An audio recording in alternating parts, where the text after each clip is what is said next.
हम इस वीडियो में सर्कल चैप्टर से इम्पॉर्टेंट क्वेश्चन स्टडी करने वाले हैं। तो पहले एक बात ये समझ लो कि बोर्ड एग्जाम में एनसीईआरटी बुक चैप्टर सर्कल से 98% क्वेश्चन बुक से ही आते हैं, बाहर से नहीं आते। 2% चांस रहता है कि इस सर्कल चैप्टर से बाहर से क्वेश्चन आए। तो इससे ये पता चलता है कि अगर आप एनसीईआरटी सर्कल चैप्टर पूरा स्टडी करके रखेंगे इंपॉर्टेंट क्वेश्चन को, तो इसमें से जितने 10 नंबर, 5 नंबर, 8 नंबर, 20 नंबर जितने भी मार्क्स मिलने हैं, पूरे A to Z मार्क्स आपको सर्कल से मिल जाएंगे। और दूसरी बात, इसमें 2 थ्योरम है सर्कल चैप्टर में एनसीईआरटी बुक में। वो दोनों थ्योरम बहुत ही इंपॉर्टेंट है। तो आइए सबसे पहले हम वो दोनों इंपॉर्टेंट थ्योरम स्टडी करते हैं, उसके बाद इंपॉर्टेंट क्वेश्चन स्टडी करेंगे। तो ये मैंने पहला थ्योरम लिख दिया है। इसलिए थ्योरम लिख दिया कि भाई नए बुक में हो सकता है ये चैप्टर 9 हो, लेकिन ये पुरानी बुक में चैप्टर 10 है। तो पहला थ्योरम क्या है आपके बुक का, याद रहे। कोई कह रहा है कि डिलीटेड है, नई बुक में नहीं है, फला वगैरह वगैरह, तो आप ये चीज़ इससे कंफ्यूज मत होइएगा। दोनों थ्योरम स्टडी कर लीजिएगा। क्लियर। तो इसे थ्योरम देखो मैंने फर्स्ट लिख दिया और ये बता भी दिया है कि कब कब ये आया है बोर्ड एग्जाम में। 7 में आया है, 9 में, 11 में, 12, 13, 14, 15, 90, 22। तो ये बहुत बार रिपीट हुआ है। तो जब कभी भी कोई थ्योरम दिया होता है, अगर 3 मार्क्स का है, 2 मार्क्स का है, तो सीधा प्रूफमेंट लिख दो। लेकिन जब 3 मार्क्स का है तो इसमें पहले ये लिखते हैं कि गिवन क्या है। अब इस स्टेटमेंट के अकॉर्डिंग आइए एक डायग्राम बनाते हैं। तो उसने कहा है कि एक सर्कल है, तो देखो मैंने एक सर्कल बना लिया, ये एक सर्कल बना लिया। दूसरा काम क्या किया, ये कह रहा था कि एक कोई टेंजेंट है, तो यहाँ ये तो ओ मैंने मान लिया और ये टेंजेंट बना दिया। देखिएगा यहाँ ये है टेंजेंट, ऐसे टेंजेंट ड्रा कर दिया। क्लियर। अब अगला पॉइंट देखो हम क्या करने जा रहे हैं। इस लाइन को मैंने ए बी मान लिया और ये जो टेंजेंट पॉइंट है इसको मैंने पी मान लिया। तो ये ओपी आपका क्या हो गया, ये हो गया रेडियस। यहां तक समझ में आ गया। तो आ जाओ, सबसे पहले इसके अकॉर्डिंग डायग्राम तो बना लिया। अब हम गिवन दैट लिखेंगे। गिवन दैट इसमें दिया क्या है, सबसे पहले वो बात कर लो, या केवल गिवन ही लिख दो, कोई दिक्कत नहीं। तो इसमें एक सर्कल दिया था आपका, क्या है, आ सर्कल। पूरा स्टेटमेंट आपको लिखना पड़ेगा क्योंकि मार्क्स के हिसाब से काम करना पड़ता है। तो ये सर्कल विथ सेंटर, सेंटर इसका क्या था, ओ था, एंड रेडियस क्या है, एंड एक टेंजेंट भी तो दिया है, एंड टेंजेंट ए बी किस पॉइंट पर, पी पॉइंट पर। तो 8 पॉइंट पी, ये आपने बता दिया। अब ये गिवन हो गया। अब आइए हम प्रूफ क्या करना है वो लिखते हैं। टू प्रूफ, मैं ग्रीन पेन से ही लिख दे रहा हूं, टू प्रूफ, जो मुझे प्रूफ करना है। तो यहां लास्ट में लिखा था, देखो, circle is perpendicular to the radius. यानी जब कोई टेंजेंट ड्रा करते हैं तो जो रेडियस से इसको ज्वाइन करते हैं उस कॉन्टेक्ट पॉइंट को, तो ये क्या होता है, ये परपेंडिकुलर होता है। ये प्रूफ करना है। इट मीन्स यहाँ जो प्रूफ करना है वो ये है कि O P perpendicular to A B, ये आपको प्रूफ करना है। अब आइए इसमें पहले कुछ कंस्ट्रक्शन करना पड़ेगा। अब आपको कंस्ट्रक्शन कैसे पता चलता है कि करना है या नहीं करना है, भाई इसके लिए आपको प्रैक्टिस करनी पड़ेगी। तो मैंने क्या किया, इस पी पॉइंट के अलावा इस ए बी लाइन पर बहुत सारे पॉइंट्स लिख दिए। जैसे यहाँ मैंने क्यू लिख दिया, ये पॉइंट कोई Q1 ले लिया, और ये पॉइंट कोई QT लिख दिया, Q2, ऐसे बहुत सारे पॉइंट्स यहाँ मान लिए। तो वही कॉन्स्ट्रक्शन में लिख देते हैं और इनको फिर ज्वाइन करना है। तो देखो मैं यहाँ कॉन्स्ट्रक्शन अब लिखने जा रहा हूँ। तो मैंने सबसे पहले क्या किया, बहुत सारे पॉइंट सेलेक्ट किए हैं, तो लिख दिया take a point Q, Q1, Q2 dot dot dot other than P। P के अलावा मैंने लिया है ना, तो आपने लिख दिया अदर देन P, और इन सबको ज्वाइन कर दिया फिर, and join OQ, OQ1, OQ2, dot dot dot, मतलब जितने भी पॉइंट आप लेंगे पी के अलावा सबको ज्वाइन कर दो। ये हो गया कॉन्स्ट्रक्शन। अब आइए हम प्रूफमेंट लिखते हैं। प्रूफ क्या करना है ये तो आपको लिख ही चुका हूं, तो प्रूफ कैसे करोगे आइए वो बात करते हैं। अब यहां एक बात ये बता दो कि सबसे पहली चीज पी के अलावा इसमें बहुत सारे पॉइंट्स Q1 Q2 यहां भी कोई पॉइंट आप मान सकते थे। ये सारे पॉइंट क्या हैं पी के अलावा, अदर देन पी। तो पहले वो बात यहां जो आपने पहले लिखी थी कि Q1 Q2 ये क्या है, अदर देन पी हैं। तो Q1 Q2 ये सब क्या है, इस सर्कल से बाहर है ना, आउटसाइड पर है। तो आप यहां लिख दो क्या कि Q1 Q2 dot dot dot dot lies outside of circle. ये सर्कल से सब बाहर है। अगर ये सर्कल से बाहर हैं देन ये जो, अब इनको यहां आपने ज्वाइन भी लिखा है तो आ जाओ इनको ज्वाइन भी कर देते हैं। ये OQ ज्वाइन कर दिया, ये OQ1 ज्वाइन कर दिया, ये OQ2 ज्वाइन कर दिया।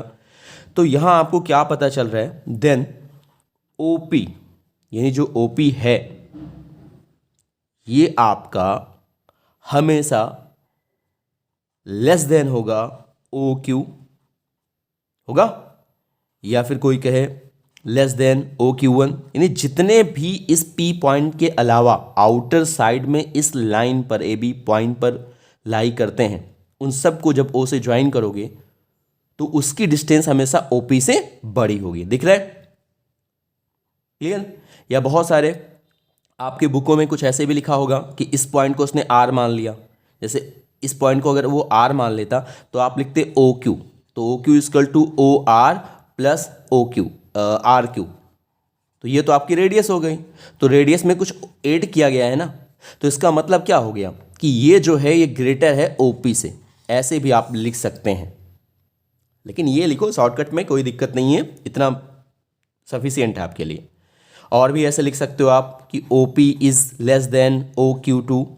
इससे ये पता चलता है कि P के अलावा जितने सारे पॉइंट्स हैं अगर सेंटर से ज्वाइन करेंगे तो वो जो डिस्टेंस होगी सब OP से बड़ी होगी।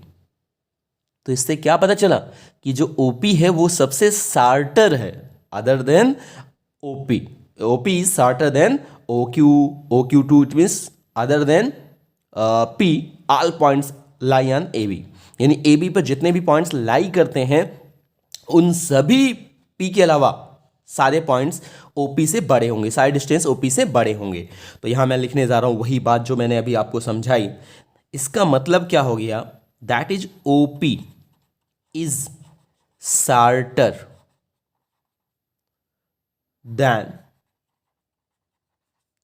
एनी अदर पॉइंट्स,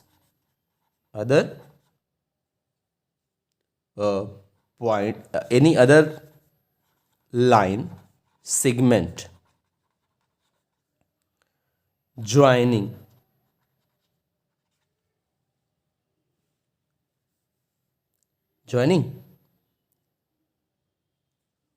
कहां से O to any point of AB। यानी AB पर जितने सारे पॉइंट्स होंगे O से अगर ज्वाइन करेंगे तो उनकी लेंथ हमेशा कंपैरिजन में OP हमेशा शॉर्टर होगी, छोटी होगी अदर देन P। ये हो गया। तो बहुत कम लैंग्वेज का इस्तेमाल करो। अब एक बात और, जैसे एक पॉइंट ये है, दूसरी पॉइंट ये है। अब देखो यहां से मैं यहां से एक ये डिस्टेंस कवर कर रहा हूं, ये A है ये B है, सपोज कर लो। एक डिस्टेंस यहां से ले रहा हूं। अब अगर ये जो तीसरी, देखो ये पहला वे हो गया, ये दूसरा वे हो गया, तीसरा वे। अगर मैं कहूं कि A से B तक जाने के लिए ये जो तीसरा वे है ये सबसे शार्टर डिस्टेंस है, सबसे शार्टर, सबसे छोटा, इससे छोटा और कुछ नहीं हो सकता। क्लियर? तो ये जो होती है ये परपेंडिकुलर डिस्टेंस कहलाती है। क्या कहलाती है? Perpendicular distance. ये चीज ऐसे ओरली समझ लो। तो वही चीज हमने यहां तो प्रूफ कर दिया कि O और इस P के बीच में ये OP जो है डिस्टेंस ये सबसे शार्टर है। इस P पॉइंट के अलावा अदर देन जितने भी पॉइंट इस पर लाई करते हैं उन सब में OP क्या है? शार्टर है। तो वही अब लिखने जा रहा हूँ कि ये हम जानते हैं, जो मैंने अभी लैंग्वेज बोली कि वी नो दैट, हम ये जानते हैं क्या कि दी शार्टर या दी शॉर्टेस्ट लिख दो, shortest distance between a point and a line is the perpendicular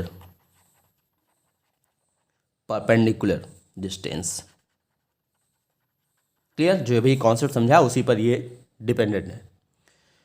सो यहाँ अब क्या मिल गया?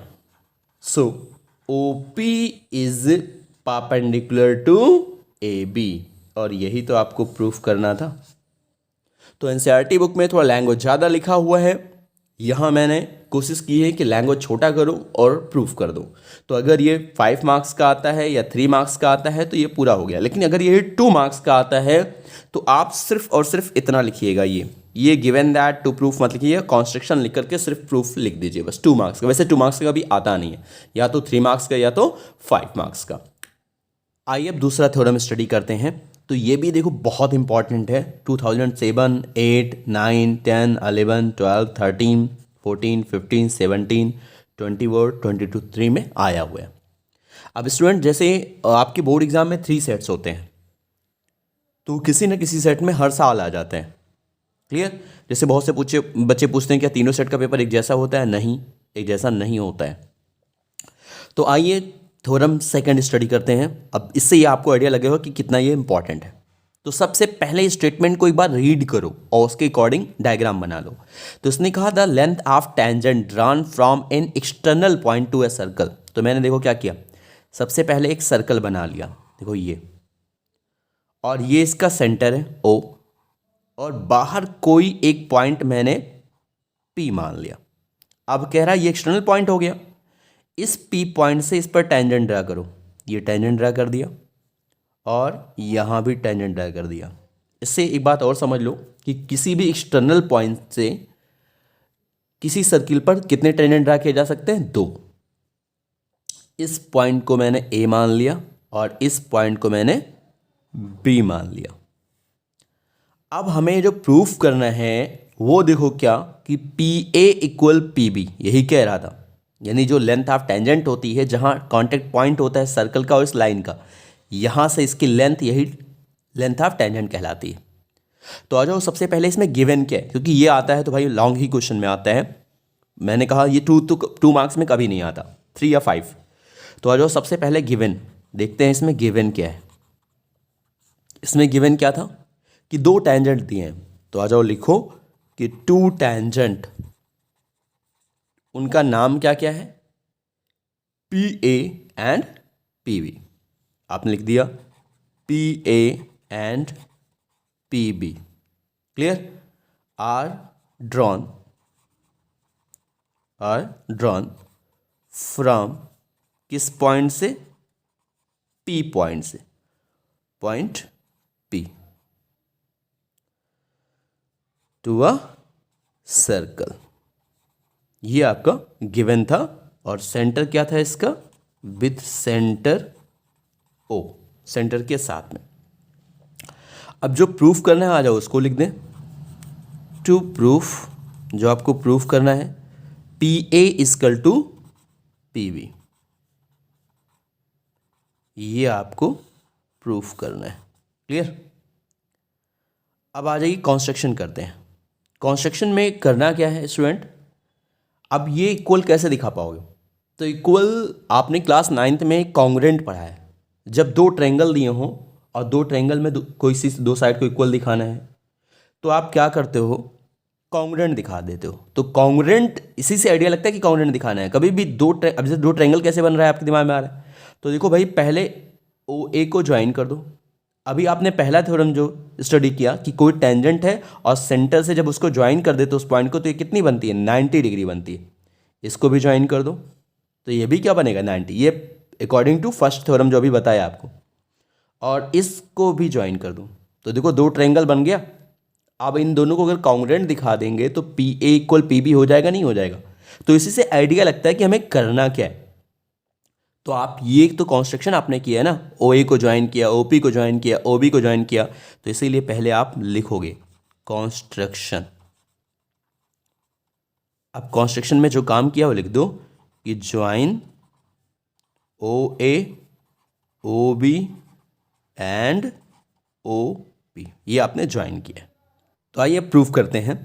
तो ये चीज़ करेंगे तो बहुत लेंदी हो जाएगा, तो मैं सीधा लिख रहा हूँ, क्योंकि आप ये जानते हैं कि टेंजेंट जो होती है अगर सेंटर से ज्वाइन करेंगे ये तो क्या होगी, परपेंडिकुलर होगी। तो हमने लिख दिया कि वी नो दैट, हम ये जानते हैं, क्या जानते हैं कि tangent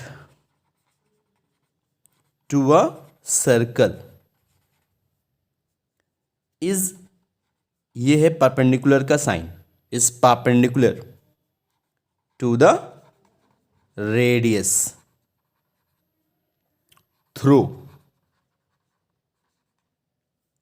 the point of contact, point of contact.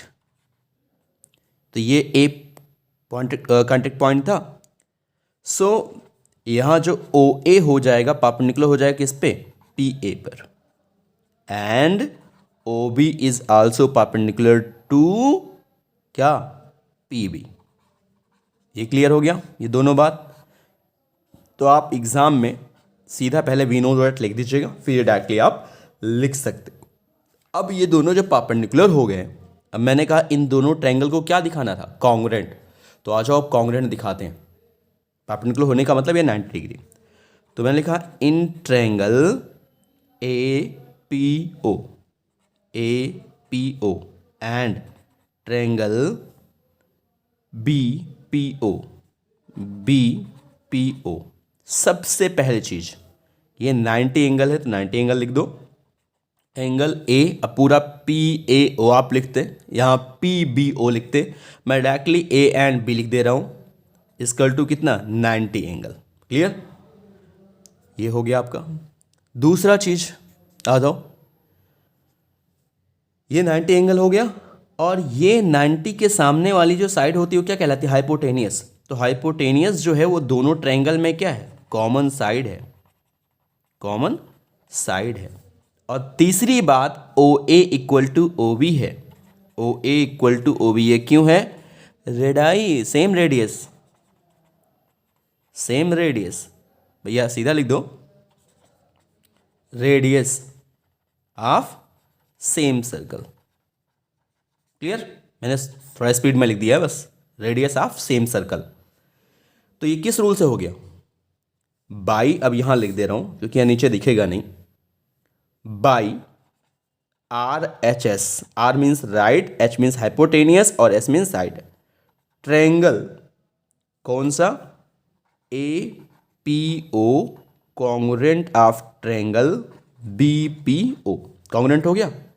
तब आप लिख सकते हो by C P C T से, यानी corresponding part of congruent triangle, इसको शॉर्ट फॉर्म में ये कहा जाता है। तो इससे क्या होगा, स्टार्टिंग, ये देखो ये दोनों साइड, ये दोनों पॉइंट लिए ए पी लेंथ, तो इसके भी दोनों स्टार्टिंग के B P, A P equal to क्या हो जाएगा, बी पी। और क्या यही प्रूफ करना था, अब मैं A P equal to B P कहूँ या P A equal to P B कहूँ, तो ये यही इतना प्रूफ करना था। तो ये इस तरह से दूसरा भी थ्योरम कंप्लीट हो गया आपका। आइए नेक्स्ट इंपॉर्टेंट क्वेश्चन स्टडी करते हैं। तो एग्जाम्पल नंबर 1 पुरानी बुक से मैं बात कर रहा हूँ, पेज नंबर 211 पर ये क्वेश्चन है आपका। ये भी बहुत ही इंपॉर्टेंट क्वेश्चन है, ये भी बोर्ड एग्जाम में कई बार रिपीट हुआ है। तो आइए, ये क्वेश्चन दिया हुआ है, कह रहा है कोई दो सर्किल हैं जो कोसेंट्रिक हैं। कोसेंट्रिक का मतलब दोनों का सेंटर एक ही है। तो आइए पहले इस स्टेटमेंट के अकॉर्डिंग हम डायग्राम बना लें। तो देखो मैंने एक ये सर्कल बना लिया जिसका सेंटर क्या है, ओ मैंने मान लिया, और एक दूसरा ट्रायंगल बनाया, दूसरा सर्कल बना लिया। देखिए ये कोसेंट्रिक का मतलब ऐसे ट्रायंगल जिनका सेंटर एक ही हो, तो इसका भी सेंटर क्या है, ओ ही है। अब आगे इसने कहा the chord of the larger circle which touch the smaller circle, यानी मैंने एक जो बड़ी वाली सर्कल थी उसका एक कॉर्ड बनाया जो स्मॉलर वाली सर्किल को टच करती है, लिखा हुआ था। क्लियर, तो इसको मैंने नाम दे दिया ए बी। अब कहा गया है कि touch the smaller circle is bisect at the point of contact. ये जो कांटेक्ट, ये पॉइंट ऑफ कांटेक्ट हो गया, इसको मैंने पी नाम दे दिया। तो ये जो है इसे बाइसेक्ट करता है। तो आइए, it means A P is equal to P भी दिखाना है। ये चीज़ समझ में आ गई। तो मुझे क्या करना होगा, अभी मैंने इसके पहले एक क्वेश्चन बताया कि जब किसी भी दो ट्रायंगल में, तो पहली बात तो ट्रायंगल कहाँ बन रहा है, इसको इससे ज्वाइन कर दूँ, ओ ए को, और इस ओ बी को ज्वाइन कर दो। क्लियर? तो दो ट्रायंगल बन गया। अब तुम्हें प्रूफ करना है A P is equal to P B, यही प्रूफ करना है। तो गिवन में तो लिख लोगे कि एक सेंटर, एक सर्कल है जो सेंटर जिसका ओ है। क्लियर? अब मैं सीधा जो प्रूफ करना है वो लिख करके सीधा प्रूफ कर रहा हूँ। तो मैंने लिखा टू प्रूफ, जो प्रूफ करना था, प्रूफ आपको ये करना था कि A P is equal to P B, A P is equal to P B, ये प्रूफ करना है। अब आपको एक बात लिखनी होगी सबसे पहले, ये क्या होगा, 90 डिग्री होगा। किस कॉन्सेप्ट से, ये चीज़ सबसे पहले समझ लो। तो आप यहाँ लिख दो, जब प्रूफ आप स्टार्ट करने जा रहे हो तो आपने लिखा कि वी नो दैट, हम ये जानते हैं। क्या जानते हैं? क्योंकि भाई ये दोनों साइड इक्वल दिखानी है दो ट्रायंगल में, तो कॉन्ग्रुएंट दोनों को दिखाना है। तो आपने लिख दिया वी नो दैट कि टेंजेंट, जो टेंजेंट होता है to a circle is always perpendicular, ये परपेंडिकुलर का साइन है, परपेंडिकुलर टू द रेडियस। ये हमेशा होता है, ये आपका पहले थ्योरम में मैंने बताया है, through the point of contact, the point of contact. तो ये कॉन्टेक्ट पॉइंट था, दैट इज, इसका मतलब क्या हो गया कि ओपी जो हो गया वो परपेंडिकुलर हो गया ए बी पर। क्लियर?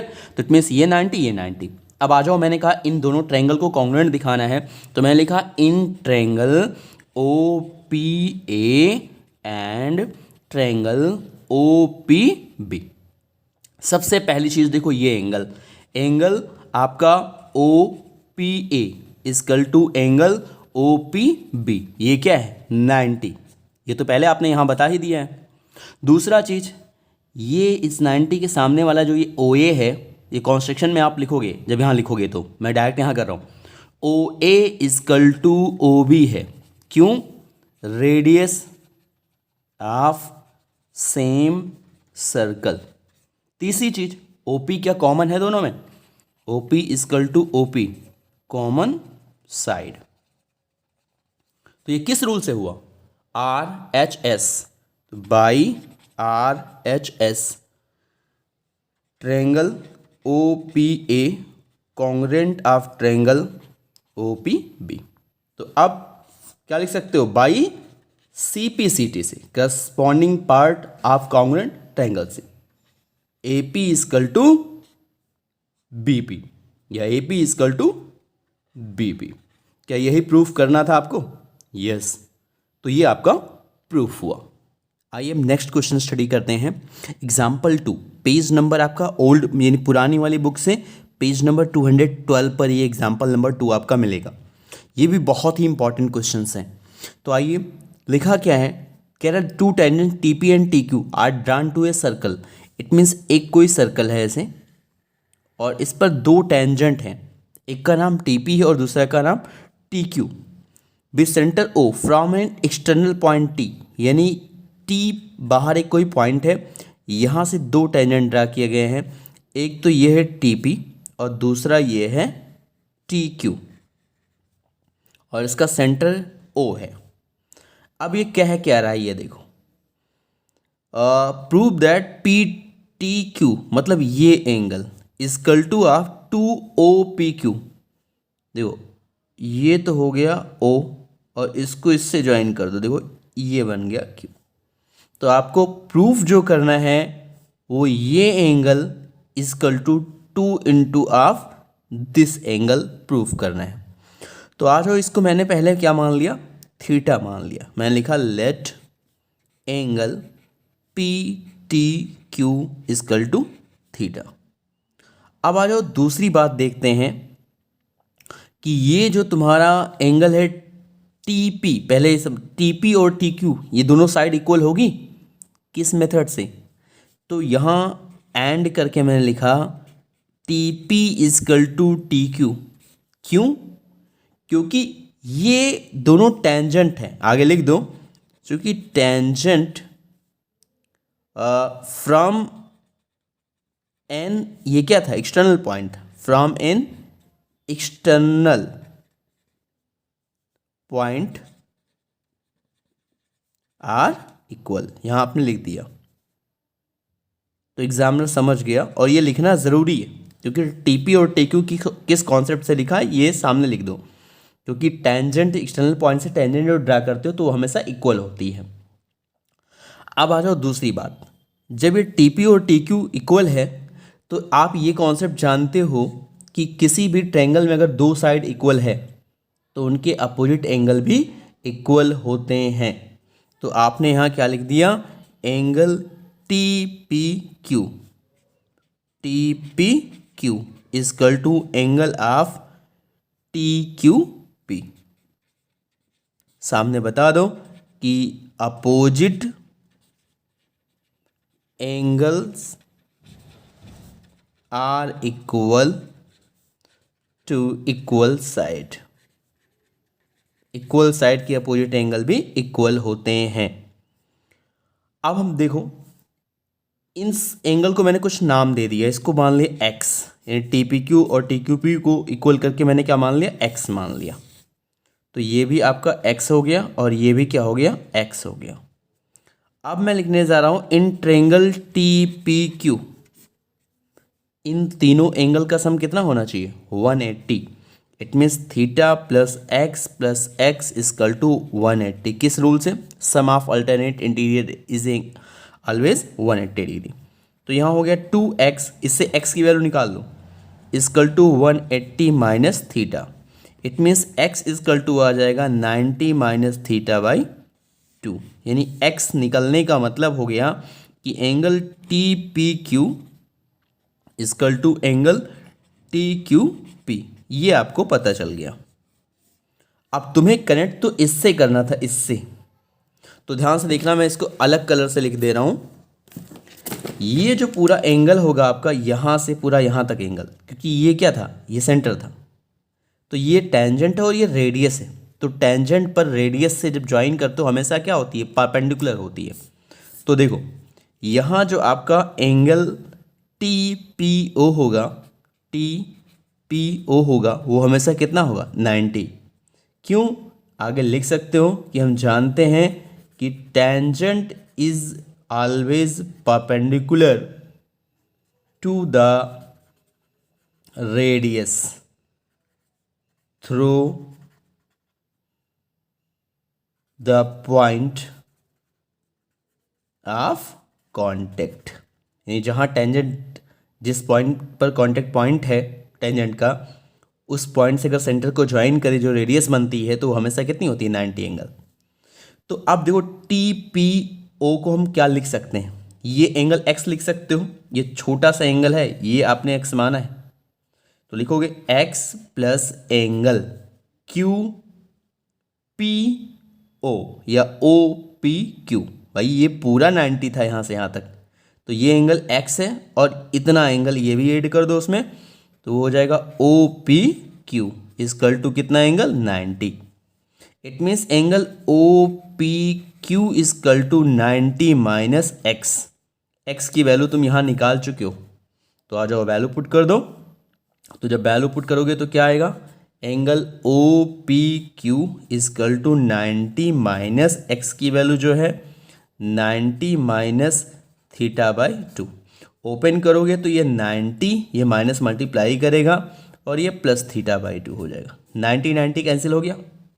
तो ये जो आपका आ गया, ये क्या आया, अब यहाँ लिख दे रहा हूँ क्योंकि जगह नहीं है, अब यहाँ लिख दे रहा हूँ। तो ये जो बन जाएगा, चलिए नीचे लिख दे रहे हैं, ये बन जाएगा angle O P Q equal to theta by 2। अब 2 जब इधर से मल्टीप्लाई करोगे तो ये क्या बन जाएगा, theta equal to 2 of angle O P Q. और थीटा की वैल्यू स्टार्ट में क्या मानी थी आपने, ये देखो मानी थी, तो इट मीन्स ये प्रूफ हो गया, इट मीन्स थीटा की वैल्यू रख दो तो ये प्रूफ हो गया angle P T Q equal to 2 of angle O P Q. ये आपका प्रूफ हो गया। क्लियर। अब आइए नेक्स्ट इंपॉर्टेंट क्वेश्चन आपका स्टडी करते हैं, एग्जाम्पल नंबर 3। ये भी पेज नंबर 212 पर ही है पुरानी बुक में। तो ये क्वेश्चन कह रहा है कि पी क्यू एक कॉर्ड है। ये देखो पी क्यू एक कॉर्ड है और ऑफ लेंथ 8 सेंटीमीटर। इसकी लेंथ पूरी कितनी है? 8 सेंटीमीटर। और रेडियस इसकी 5 है। तो ये ओ है सेंटर, ये ओ पी रेडियस हो गया, इट मीन्स ये हो गया 5 सेंटीमीटर। और ये टोटल कितना है? 8 सेंटीमीटर। फिर इसने कहा the tangent at P and Q intersect at a point T. मतलब एक टेंजेंट है जो टी से ड्रा किया गया है। एक ये हुआ टेंजेंट और ये एक ये हुआ टेंजेंट जो पी पॉइंट पर और क्यू पॉइंट पर टच करता है। तो find the length of T P. ये लेंथ मुझे निकालनी है। तो इसमें सबसे पहले कुछ कॉन्स्ट्रक्शन करना पड़ेगा। कॉन्स्ट्रक्शन ये करना पड़ेगा कि सबसे पहले ओ टी को ज्वाइन कर दो। और जब ओ टी को ज्वाइन करोगे तो इसे ये बाइसेक्ट करेगा इस एंगल को, यानी ये इक्वल टू ये हो जाएगा। और दूसरा ये क्या होगा? परपेंडिकुलर होगा। और इस पी क्यू को बाइसेक्ट भी ये करेगा। इट मीन्स पी क्यू कितना था? इस पॉइंट को चलो मैंने मान लिया आर। तो आपका पी क्यू कितना था? पहले यहाँ आपने जो कंस्ट्रक्शन किया है वो लिख दो कि ज्वाइन ओ टी। और ये जो आर होगा देन ये ओ आर जो आपका होगा वो परपेंडिकुलर होगा किसके? पी क्यू के। और साथ में ये बाइसेक्ट भी करेगा पी क्यू को। And point R bisect of किसको? P Q. दैट इज, इसका मतलब जो हो गया आपका कि P R is equal to R Q equal to 8/2। Total 8 था तो ये आ गया 4, यानी ये आपका इतना हो गया 4। ओ टी को जब ज्वाइन किया तो ये एंगल टी को बाइसेक्ट करेगा, यानी ये इजकल टू ये हो जाएगा। तो मैंने इस एंगल को एक्स मान लिया। क्या मान लिया? एक्स।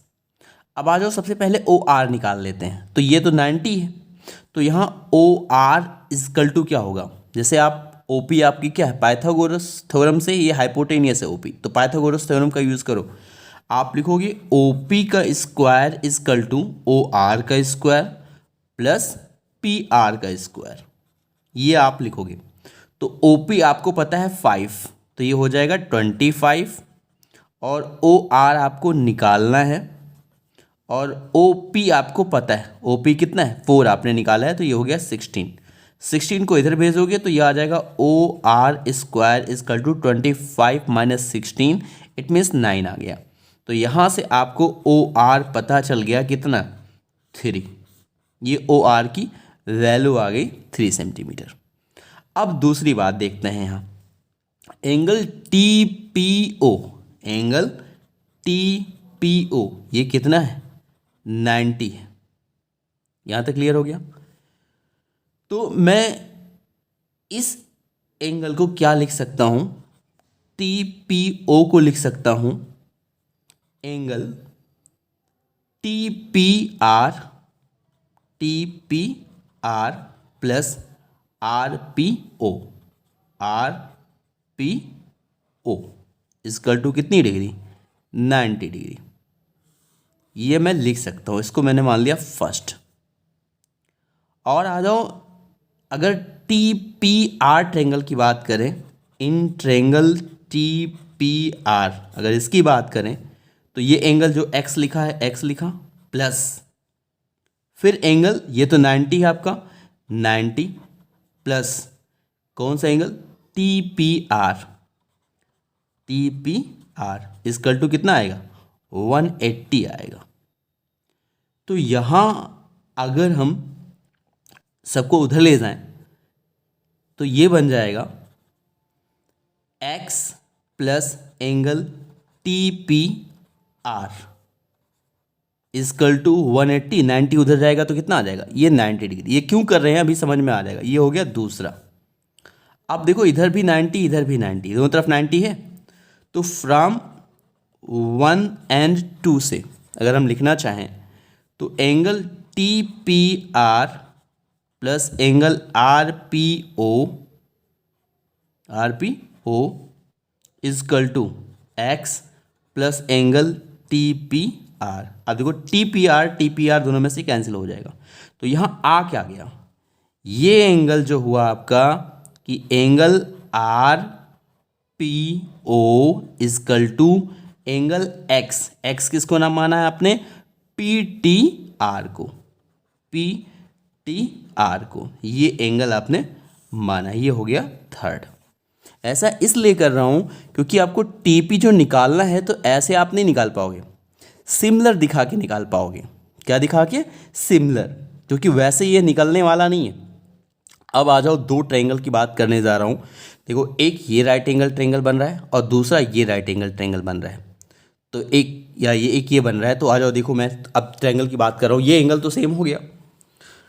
अब मैंने लिखा एंगल, याद रहे ये जो पी टी आर को आपने एक्स माना था और आर पी ओ ये भी इक्वल आ गया, तो ये भी कितना हो जाएगा, एक्स ही हो जाएगा आपका।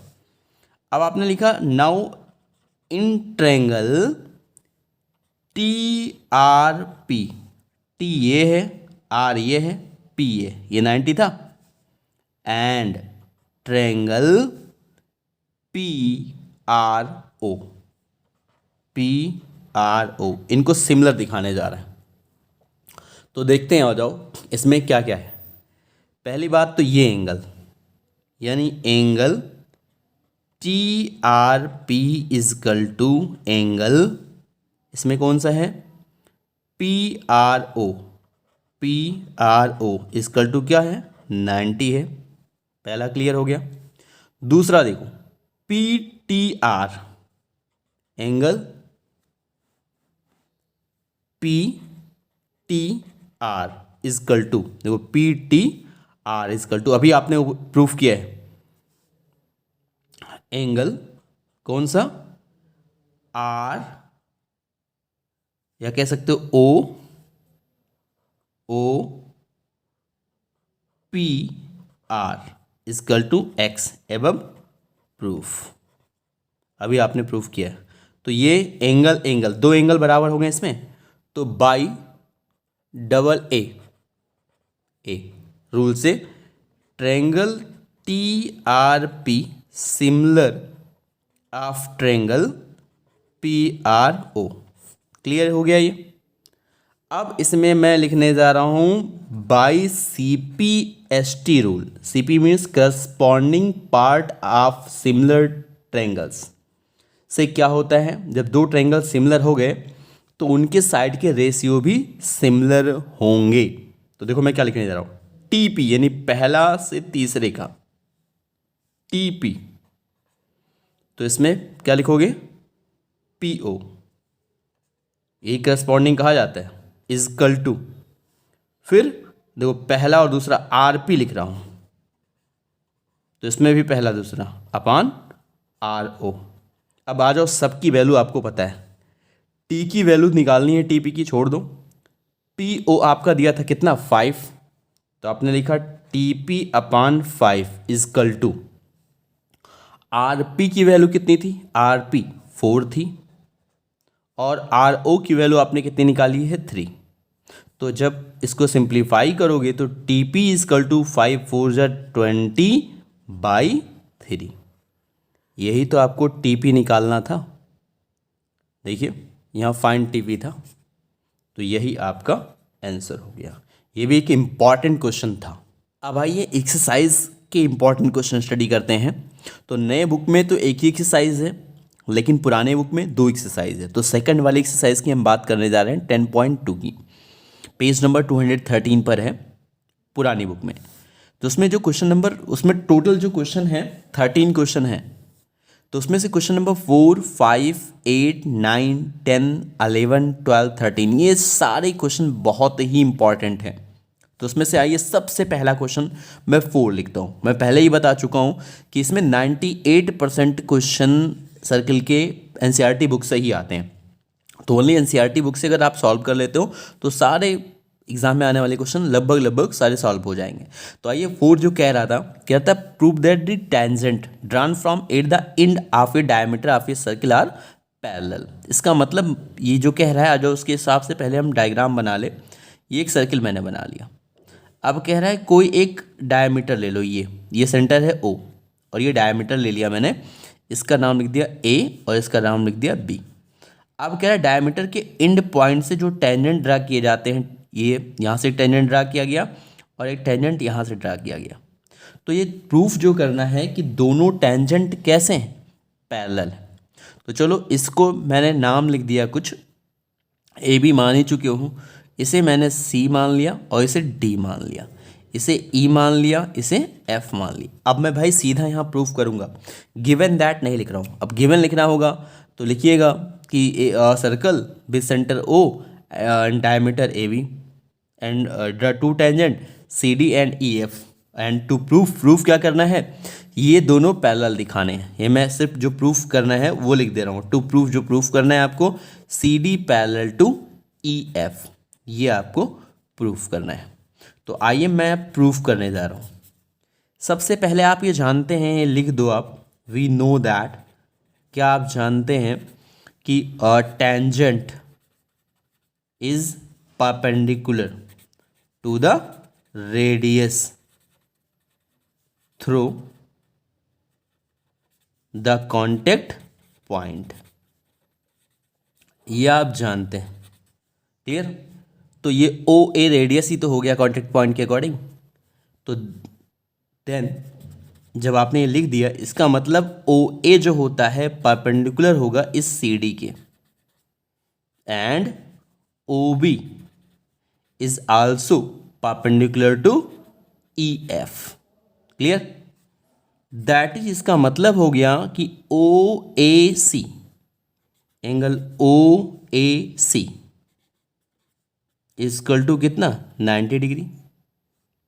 और साथ में आप इसे भी लिख सकते हो ओ बी एफ या ओ बी ई, जो भी लिखना चाहो, ओ बी एफ ही लिख दो, and angle O B F is equal to 90 degree. अब ध्यान से देखना, क्लास 9th का हम कुछ कॉन्सेप्ट लिखने जा रहे हैं। अगर दो लाइन ऐसे हैं और एक तीसरी लाइन जब कट कर रही, तो तीसरी लाइन को पहली बात तो ट्रांसवर्सल लाइन बोलते थे। क्या बोलते थे? Transversal line. अब अगर ये और ये एंगल इक्वल हैं तो ये करस्पॉन्डिंग एंगल हैं। अगर करस्पॉन्डिंग एंगल इक्वल हो गए तो ये दोनों लाइन क्या हो गई, पैरेलल हो गई। समझ में आ गया? तो अब मैं लिखने जा रहा हूं यहां आपने लिखा here angle O A C is equal to angle O B F, which is corresponding angles. ये जो दोनों एंगल हैं, ये कैसे एंगल थे? करस्पॉन्डिंग एंगल थे। और करस्पॉन्डिंग एंगल इक्वल होने का मतलब क्या? C D parallel to E F. एक बात और समझ लो स्टूडेंट्स, नहीं सॉरी, ये करस्पॉन्डिंग एंगल नहीं हो गया। करस्पॉन्डिंग एंगल जब इसको और इसको दिखाते तब होता। तो ये क्या हो गया, ये अल्टरनेट इंटीरियर एंगल कहलाते थे। तो व्हिच इज, क्या लिखोगे आप? Alternate interior, which is alternate interior angle. Clear? तो यहां किस प्रॉपर्टी से दोनों पैरेलल हुए?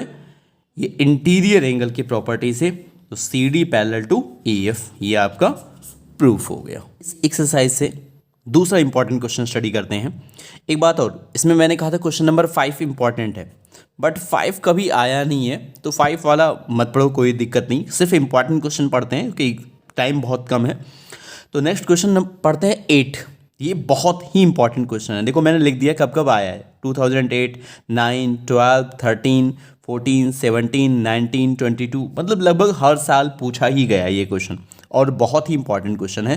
3 या 5 मार्क्स का, 3 मार्क्स का तो आता ही आता है, कभी कभार 5 मार्क्स का भी आ जाता है। तो आइए सबसे पहले इसमें ये देखो ABCD एक सर्कल है, और ये सब क्या है, उसका एक्सटर्नल पॉइंट है।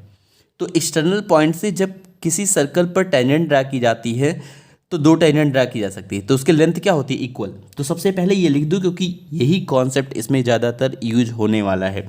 तो पहले मैंने, अब देखो सॉल्यूशन मैं यहाँ से स्टार्ट कर रहा हूँ, तो पहले मैं यही लिख दे रहा हूँ कि ये चीज़ हम जानते हैं कि we know that the length of tangent drawn from an external point या exterior point, जो भी लिखना चाहो, exterior point to a circle are equal। Clear, equal होता है। तो आ जाओ, मैं पहले ए पॉइंट के लिए बात कर रहा हूँ, 8 एक्सटीरियर पॉइंट ए के लिए बात करने जा रहा हूँ। ए यहाँ है, चलो इसको कुछ नाम दे देते हैं। इसको मैंने पी नाम दे दिया, इसको क्यू नाम दे दिया, इसको आर नाम दे दिया, इस पॉइंट को जहाँ कॉन्टेक्ट पॉइंट, और इसको एस। तो ए पॉइंट के अकॉर्डिंग यहाँ ए पॉइंट लिखा है, ए पी इजकल टू क्या होगा, ए एस, क्योंकि ये दोनों इक्वल होंगे, क्योंकि ये एक्सटर्नल पॉइंट है। तो आपका यहाँ हो गया, क्योंकि ये पूरा स्टेटमेंट लिख ही दिया, आपको बता दिया, एग्जाम में लिखना ज़रूरी है, A P is equal to A S. Clear. अब आ जाओ दूसरा, सेम ऐसे 8 एक्सटर्नल पॉइंट बी के लिए बात कर लेते हैं। क्लियर। तो अब ऐसे कुछ लिखना, देखो ए पी इधर लिख रहे हो, क्योंकि मुझे प्रूफ जो करना है, देखो क्या प्रूफ करना है, ए बी। तो ए पी में जब आपका बी पी जुड़ेगा, देखो ध्यान से, बी पी, तब पूरा ए बी बनेगा। तो ए पी आपने लेफ्ट साइड में लिख रखी है, तो अगला बी पी और बी क्यू इक्वल होगा। लेकिन मैंने कहा लिखने का तरीका ध्यान रखना, ए पी के साथ में बी पी जुड़ना चाहिए। तो ए पी जिस साइड में हो, इसमें एल एच एस में है, तो इसको उसका दूसरा पार्ट यानी बी पी भी कहाँ लिखोगे, आप एल एच एस में लिखोगे। तो बी पी इजकल टू क्या हो गया, बी क्यू। आ जाओ तीसरा पॉइंट सी के लिए करते हैं, ऐसे 8 एक्सटर्नल पॉइंट सी के लिए बात करते हैं। तो देखो सी के लिए जब आप बात करने जा रहे हो तो कैसे लिखोगे। अब ए बी देखो एक साइड में था, और सी डी भी उसी साइड में है, तो सी डी कब बनेगा, सी आर और प्लस डी आर के साथ बनेगा। तो देखो सी पॉइंट के लिए C R is equal to C Q होगा, तो सी आर भी लेफ्ट में ही रखना, तो C R is equal to C Q, यही थोड़ा सा ध्यान देना है बस इसमें। क्लियर। और दूसरा ऐसे ही 8 पॉइंट डी के लिए जब बात करोगे, तो देखो सी आर लेफ्ट साइड में लिख चुके हो, तो उसका दूसरा पार्ट है डी आर, पूरा सी डी बनाने के लिए, तो D R equal D S होगा। तो डी आर भी आप लेफ्ट साइड में लिखना, D R is equal to D S. अब इन सबको ऐड कर लो, या नाम दे दो 1 2 3 एंड 4। अब आपने लिख दिया adding 1 2 3 and 4, we get here. जब ऐड करोगे तो क्या आएगा, देखो आप लिखोगे A P plus B P plus C R plus D R is equal to A S plus B Q plus C Q plus D S. अब ध्यान से देखना, ए पी और ये बी पी मिल करके क्या हो गए, देखो ए पी और बी पी मिल करके आपके दोनों ये क्या हो गए, ये दोनों हो गए ए बी। और दूसरा देखो सी आर और डी आर, ये दोनों मिलके क्या बन जाएंगे, देखो सी आर और ये डी आर सी डी बन जाएंगे, तो सी डी बन गए। और इधर देखो ए एस यानी ये वाला और डी एस, देखो ए एस और डी एस ये दोनों मिलकर के तुम्हारे क्या बन जाएंगे, ए डी बन जाएंगे। तो इजकल टू हो गया ए डी, और जो बचा ये बी क्यू और सी क्यू मिलकर के क्या बन जाएंगे, बी सी। इसमें देख सकते हो कि B Q plus C Q, तो क्या प्रूफ हो गया। तो ये 3 मार्क्स का आता है, बहुत ही इंपॉर्टेंट क्वेश्चन है। इस एक्सरसाइज से आपके 5 क्वेश्चन और इंपॉर्टेंट बचे हुए हैं। कौन कौन सा? 9, 10, 11, 12 एंड 13। तो ये 5 क्वेश्चन हम नेक्स्ट वीडियो में स्टडी करेंगे और कुछ एक्स्ट्रा भी क्वेश्चंस।